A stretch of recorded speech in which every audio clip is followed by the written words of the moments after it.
العلم نور العلم نور العلم نور.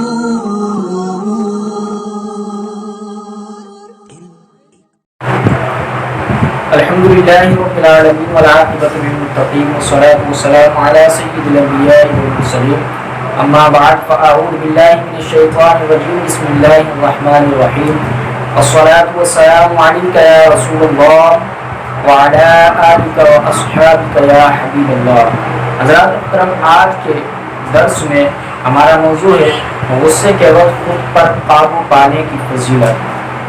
حضرت سیدنا ابو ہریرہ رضی اللہ تعالی عنہ سے روایت ہے کہ رسول اکرم شاہ بنی آدم صلی اللہ تعالی علیہ وسلم نے ارشاد فرمایا، طاقتور وہ نہیں جو لوگوں کو پچھاڑ دے، یعنی گرا دے، ان کو زیر کر دے.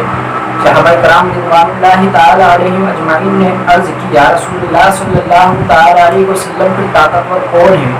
ارشاد فرمایا، وہ جو غصے کے وقت اپنے آپ کو قابو میں رکھے. اللہ تبارک و تعالی ہمیں اپنے غصے پر قابو رکھنے کی توفیق عطا فرمائے. حضرات محترم، ایک اور حدیث میں حضرت سیدنا انس رضی اللہ تعالی عنہ بیان کرتے ہیں کہ حضور نبی رحمت شفیع امت صلی اللہ تعالی علیہ وسلم نے کچھ لوگوں کے پاس سے گزرے تو دیکھا کہ وہ پتھر اٹھانے کا مقابلہ کر رہے تھے. آپ صلی اللہ تعالی علیہ وآلہ وسلم نے ارشاد فرمایا، یہ وہ پتھر ہے جسے ہم زمانہ جاہلیت میں طاقتور کا پتھر کہا کرتے تھے.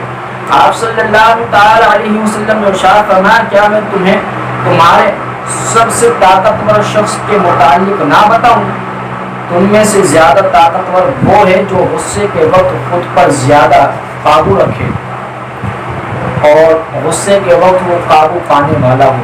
یعنی حضور صلی اللہ تعالی علیہ وسلم نے اس حدیث میں اس بات کو ذکر فرمایا کہ بھاری چیزیں اٹھانا، پتھر اٹھانا اور مقابلہ کرنا یہ کوئی بڑی بات نہیں ہے، بلکہ بڑی بات یہ ہے کہ ہم غصے کے وقت اپنے غصے پر قابو پا لیں. اور بے شک غصے پر قابو پانا بھی اللہ تبارک و تعالیٰ کی دی ہوئی توفیق سے ہی ہو سکتا ہے. تو دعا کرتے رہنی چاہیے کہ اللہ تبارک و تعالیٰ ہمیں بھی اپنے غصے پر قابو رکھنے کی توفیق عطا فرمائے.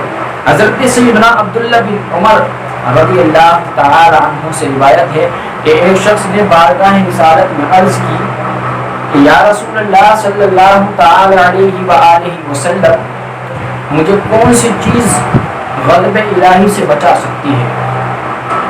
اللہ اکبر. آپ علیہ الصلوۃ والسلام نے ارشاد فرمایا کہ غصہ مت کیا کرو.